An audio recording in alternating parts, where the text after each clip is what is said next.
I'm Carol Cohn, and welcome to Purpose 360, the podcast that unlocks the power of purpose to ignite business and social impact. Today's show is the second in a series with One Young World ambassadors, amazing young women who, from a very early age, started their own not-for-profits to address their personal commitments to climate challenges. Joining me is Kehkashan Basu, an iconic global influencer, educator, environmentalist, champion of women and children's rights. She will talk about her Green Hope Foundation that is an accredited youth-led not-for-profit registered in Canada with operations in 28 countries. She will also talk about many of the events she attended as a speaker and a moderator at COP28, certainly more than 24 on the ground. Following Kehkashan is Mavis Mainu, and she is a gender expert and program director at the Oak Foundation in Ghana. The Oak Foundation is a nonprofit organization working to improve the economic well-being of the youth, women, and the natural environment in Ghana and across West Africa. Both of these young women are extraordinary. They have confident, diverse voices, steeped in the background in their focus areas, and they had very specific points of view of the promises of COP as well as the challenges. So let's get started. So, Mavis, if you could just share your background in terms of your work and social impact, because it is extraordinary. Thanks, Carol. And first and foremost, also thanks very much for the opportunity to be here and to have this conversation. I think it's very important. So I'm very grateful for the platform. So I work as a gender expert at Climate Analytics, and I am a director and a co-founder of a non-for-profit organization based in Ghana. So starting off with a non-for-profit, Oak Foundation. So our story or history is quite interesting because we started as creating as an NGO focused on education, creating like girls clubs in schools and rural communities in Ghana to encourage the young girls to pursue higher education. And along the line, we transitioned into entrepreneurship, where we now do a lot of agribusiness and vocational skills and training, and we support young people to start their own agribusiness enterprises and also vocational enterprises. And we've been privileged to have the support from GIZ, German Development Corporation, and also SNV, which is the Netherlands Development agency, to support us for some of the projects that we've worked on. And then on the other hand, I also work as the executive officer and gender expert at Climate Analytics, which is a science and policy research institute headquartered here in Berlin. And what we do, or my role, is to bring gender into the climate change work that we do. Very, very impressive in terms of the work that you're doing.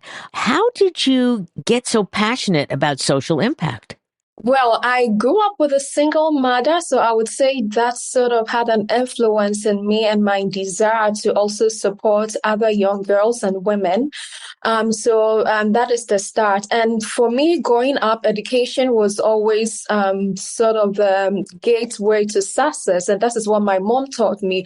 And then I looked back into my community, and I saw a lot of the young girls that I grew up with, or the friends, and even the younger ones, they were not taking education seriously. And I knew how education had helped me. So I wanted to go back to the communities to show them and to tell them, this is my story. This is what education has done for me. And So this is what you can also do to improve your situation. And this is why Oak Foundation, we started with a girls club. So basically the idea was just go back into our communities and serve as mentors and role models to younger girls so that they can also aspire to achieve higher education.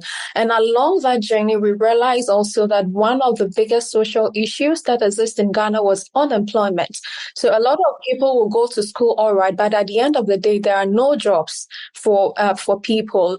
And there are also people who are also just not interested in going through the educational route. So there should be some sort of other pathways for them to achieve economic independence. That's beautiful. A lot of people that I interview, it's their mom. It's parents, but it's heavy on the moms who left their character and their values in their child, and then their child just blossomed. So I love that story. Thank you. So welcome to the show, Kehkashan. For our listeners, at the age of 12, Kehkashan founded the Green Hope Foundation.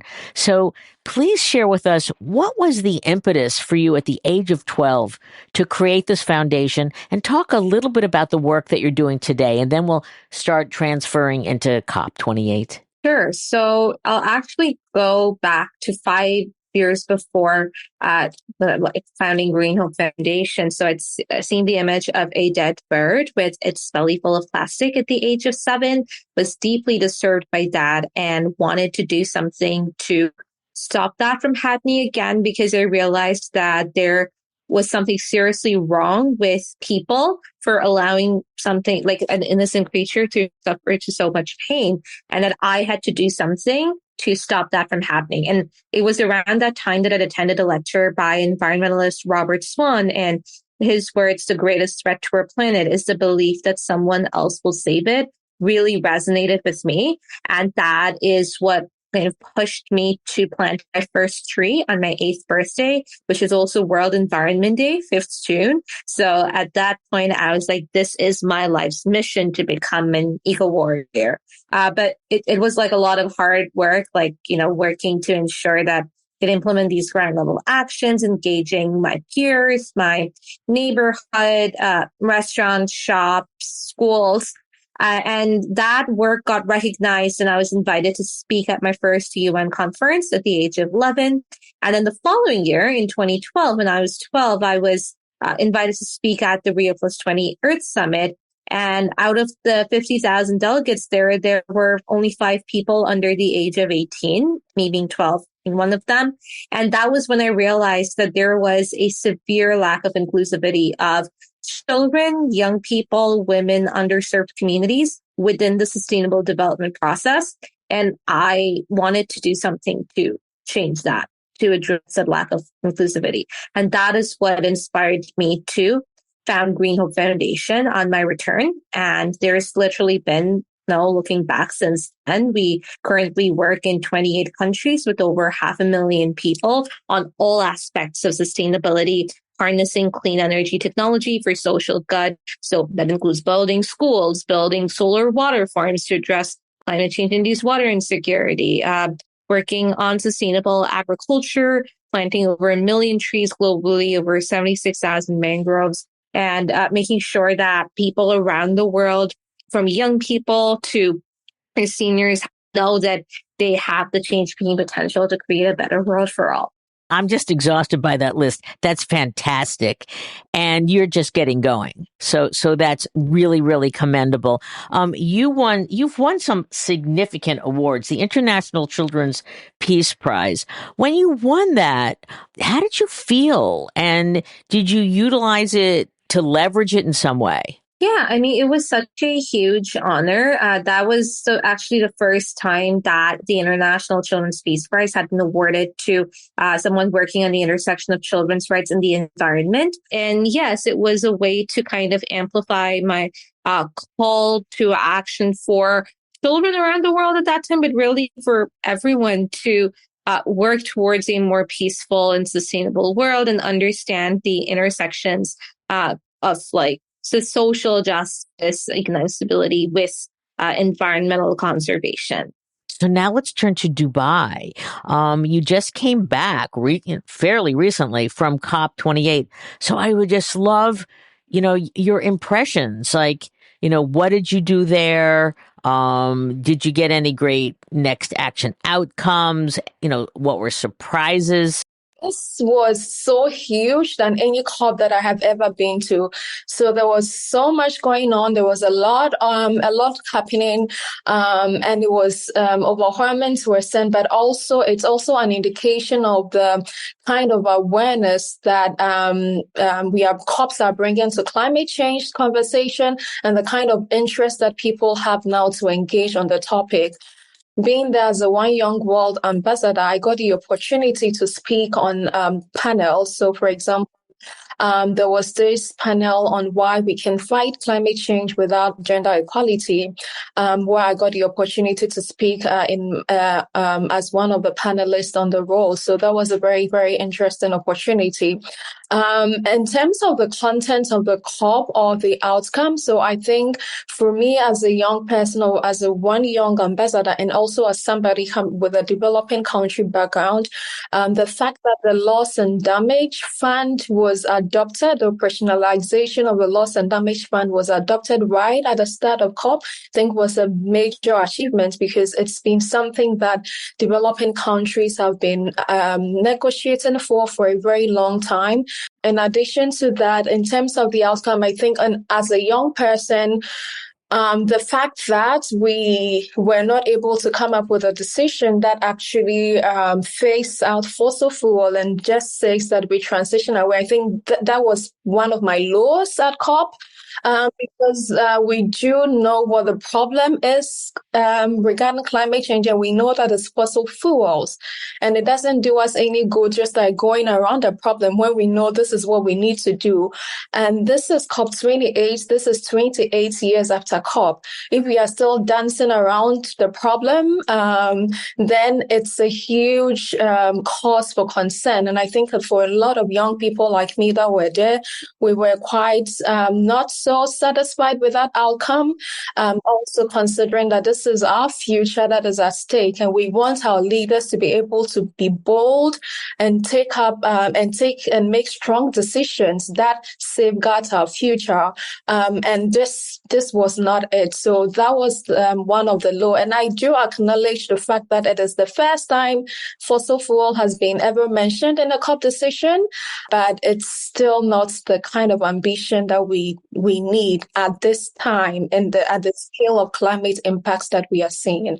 Yeah, it was really, really busy, and it addressed literally all of the intersections that with climate change that were being discussed, from business and finance to peace to land restoration to water, food, gender, the list really goes on: health, physical and mental health, education. So it was really ensuring that I felt nice to be able to kind of go around, share the work that we were doing on all of these different aspects. And it was just really, really cool to be able to do that.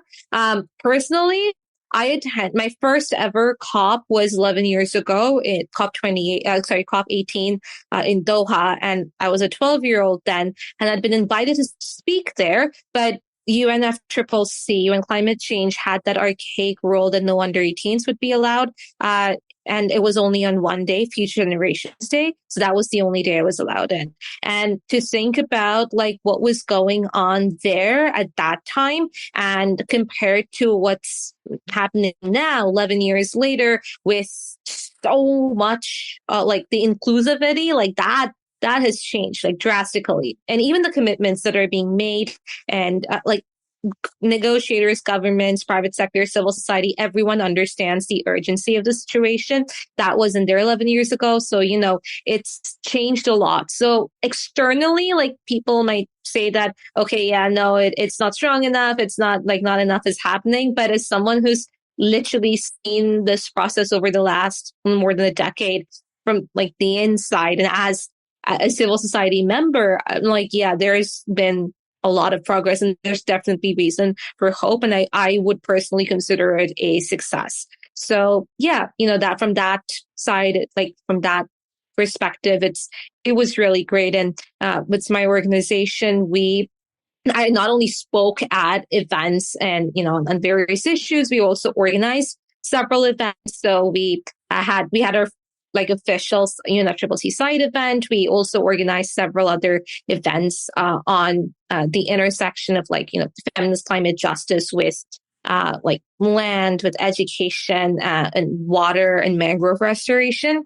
And what was also really great is that to get COP and the messages of COP to the students, the local students, we organized 2 climate symposiums, one for university students and one for high school and middle school students, and got people who've been within the UN process for a really long time, from former assistant secretary generals to heads of current heads of UN bodies, researchers, academics, former negotiators, to ensure that young people from Dubai had that opportunity to learn firsthand from their experiences. And probably the coolest experience was on the rest day. We took several COP28 delegates for a mangrove planting and restoration project, which was just wonderful because, there were commitments that were being made. I was speaking at a panel where my fellow panelist was talking about this, millions of dollars being committed to mangrove restoration. And I was like, okay, that's really great, but there's a lot that needs to be done now. And to be actually able to turn those commitments that are being talked about into ground level actions, that was really great. So yeah, it was very eventful. You were very busy. So yes. You were very, when you were in panels and even meals with people, either planned or serendipity, did you feel the dissonance between, and you're in an oil rich country and there was a lot of controversy about having this in Dubai. Did you feel it? And what was it like? What were you hearing? If we listen even to the statements that were delivered in the plenary by countries, it was quite clear that everybody was calling for the decision to be based on the science, and the science that say that in order for us to be aligned on a 1.5-degree pathway to meet the Paris Agreement, we need to face our fossil fuels. And that this is what the science and this is what a lot of people were asking for. So I had that sense, and I am quite hopeful. We probably did not get it this time, but I think the pressure on fossil fuel phasing out and making that decision in COP, it's going up. And hopefully in the next COP in Baku, that is something that we'll be able to achieve.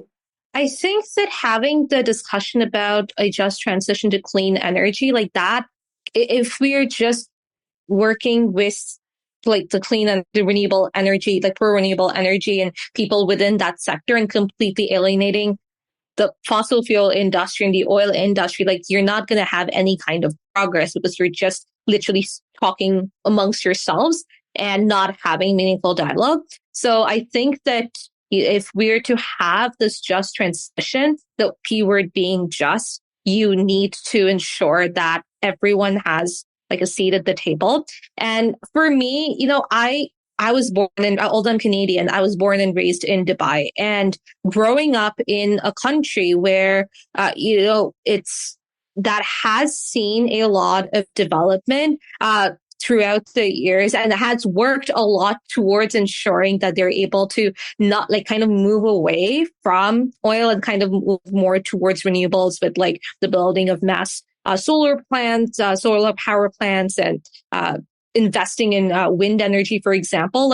There's a lot that is being done. And I feel that the Western mindset, the Western media often only focuses on othering certain regions and communities and being they only focus on oil and nothing else, and completely forgetting about the fact that the UAE has one of the largest solar power plants in the world, the Shams solar power plant, and that's been there for many years now, and they've had significant investments in renewable energy as well. So I think that's really important to take into account.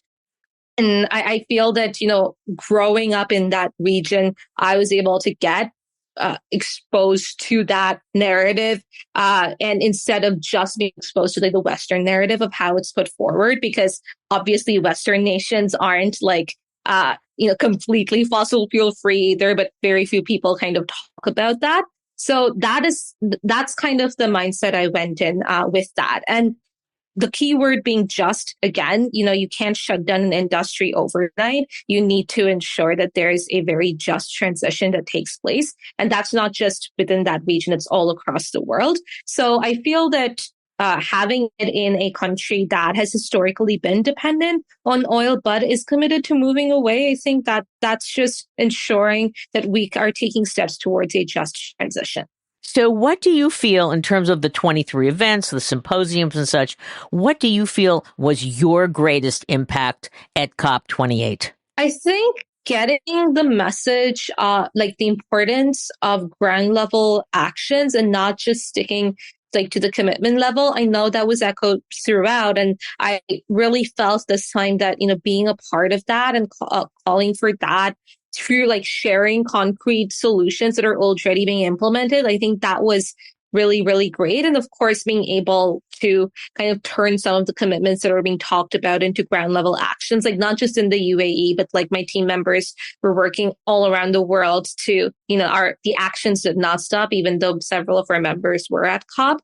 So yeah, I think that the solutions, like ground level actions, like that part, I felt that being able to emphasize that after being at so many and speaking at so many different COPs. So yeah, that was really, really great. And I think that is kind of the impact that I was able to make and contribute to. Very well stated. What were your key learnings, if you could say to the next generation, your generation, about cohesive activism and consistent voice? What would you recommend to your colleagues who I hope will be listening to this? We should never stop saying, demanding for things to change.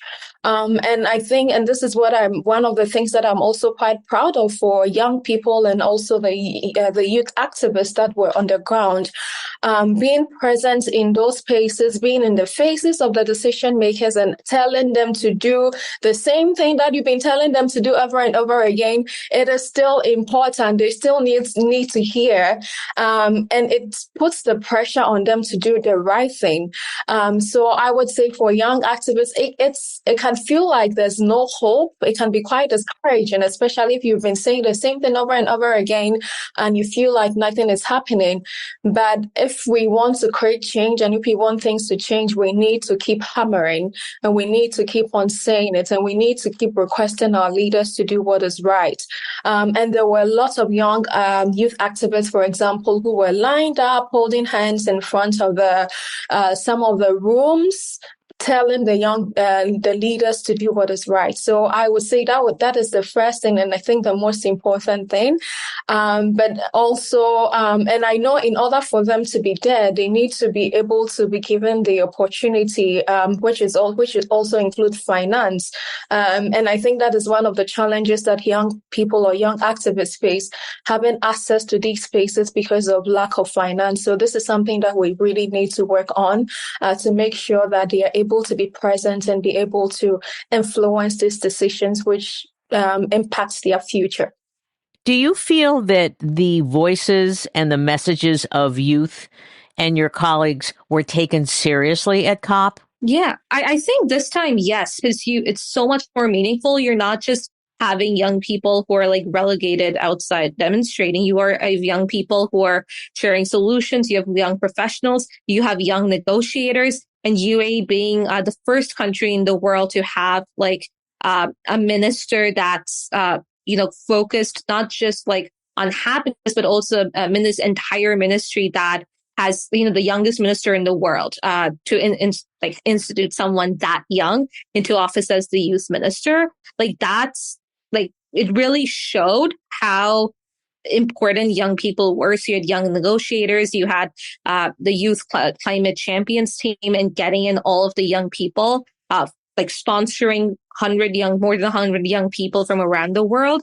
So that, like all of those steps that were taken, I think that compared to previous COPs, it's just like so different. It's a really positive step forward because you wouldn't have seen that in the past COPs at all. So I think that while there's a lot more that needs to be done for sure, but it's like there's been progress, and I think that this COP really did reflect that, where you saw young people in like not just as a homogenous entity who are like outside blaming others, but young people who are like taking meaningful actions within all sectors of society. So inclusion, wise inclusion of youth activists was taking place, but you also said more needs to be done. So if you were talking to the organizers of COP29, what would you suggest to them about even greater inclusivity of youth activists? Yeah, I think again, just like ensuring, like taking concerted steps towards not tokenizing young people and recognizing kind of the heterogeneity of youth involved in climate action. I think that is very, very important. That was done a lot at this COP. So I hope that we're kind of able to take that forward, because it shouldn't be that just because one government and the presidency is committed to youth inclusion that it's only them and not like the next COPs. It should be like a long-term change. So I think that is really important, and kind of actively taking steps to move away from the Western narrative that says that, young people are only strikers and protesters. Like that's really not all young people. It's focusing on the actions that young people are taking, and not kind of, just relegating us to the youth panels or youth events, making sure that when you're looking at someone's work, like someone like they're a speaker, like presenting, it's not because of their age, it's because of their work. And the age part is like, okay, they're young and they're working. Like that's the kind of mindset. And did you, I'm curious because it sounds like you met a lot of young people and that you got an opportunity to talk. Did you learn anything else from just meeting new people who, again, were young activists? Yeah, so I did. I mean, I got the opportunity to learn about some of the projects that young people are involved in, are working within a climate change and the negotiation space. And one example was like group of young girls or young activists that have created this organization called the Youth Negotiators Academy. And basically what they are doing is training young negotiators. So they train them, they attach them to negotiating groups depending on which country they're coming from, so that they can sit in the rooms, listen to the conversation, and also learn. So this was very, very inspiring to see that. And there were several activists, like I mentioned, young people who are also invited to high-level events where they get the opportunity to also talk about climate change from the youth perspective. So, and the number, I mean, for the past 4 years that I have been to COPs, I always see like new youth activists, and it's quite encouraging to see how young people are actually taking charge of this whole process and being in the space and being involved of the conversation and the decisions that are happening. So that does, meeting these new young people, it's helping with your optimism versus your pessimism. Right. What did you think of the outcome of COP?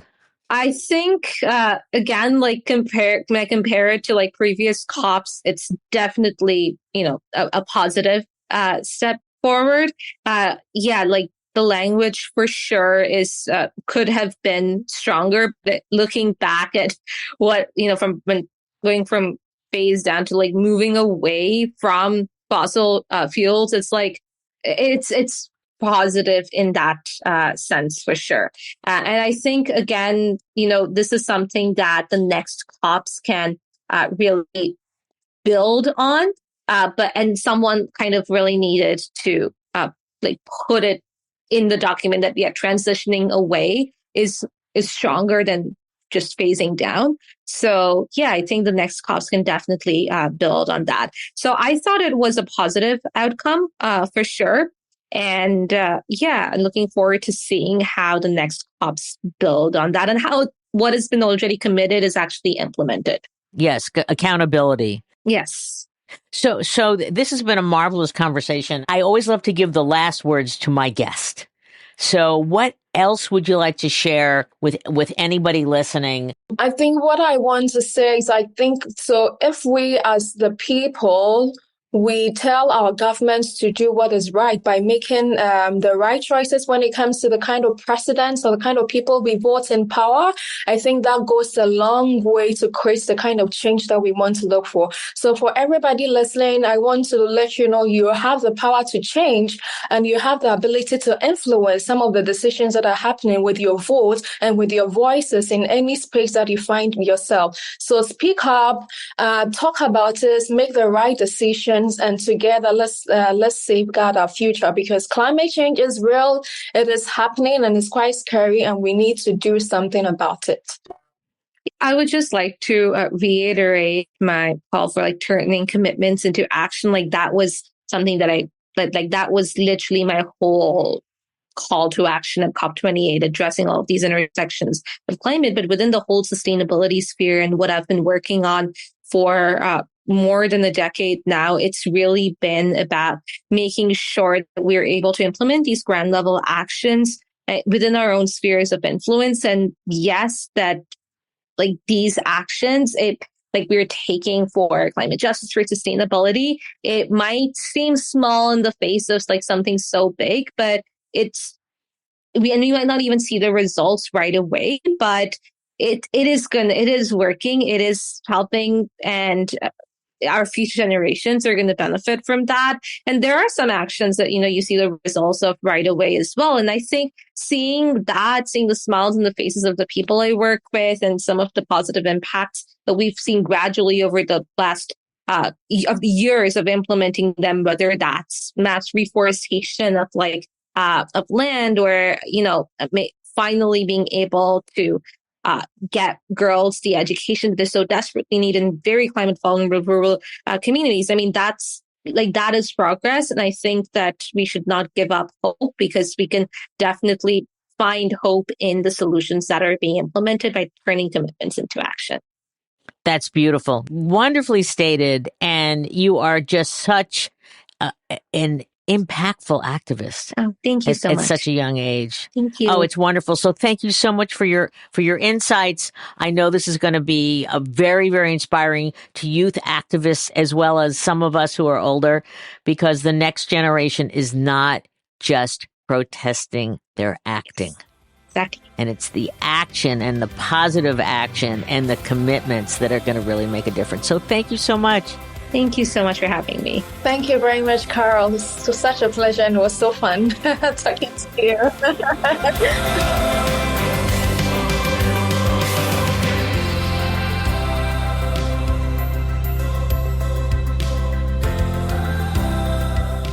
This podcast was brought to you by some amazing people, and I'd love to thank them. Ann Hundertmark and Kristen Kenny at Carol Cone on Purpose, Pete Wright and Andy Nelson, our crack production team at True Story FM, and you, our listener. Please rate and rank us, because we really want to be as high as possible as one of the top business podcasts available, so that we can continue exploring together the importance and the activation of authentic purpose. Thanks so much for listening.